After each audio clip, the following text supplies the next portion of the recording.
Hello, hello world! Ayan, magagawa lang ko ng fried rice yung mga tira-tira naming kanin kasi ang dami na nakaimbak lang sa ref.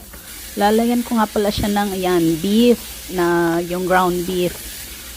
O, di ba? Para may ano naman, kahit wala kang ulam, kompleto na yung fried rice mo. O, tapos nilagyan ko siya ng hotdog.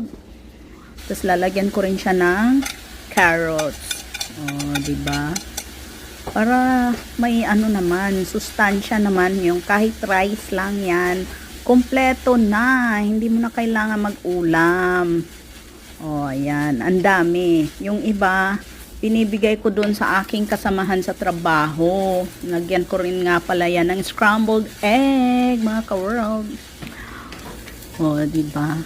Ang sayat tingnan ng aking fried rice. Yun lang po. Bye! Please subscribe!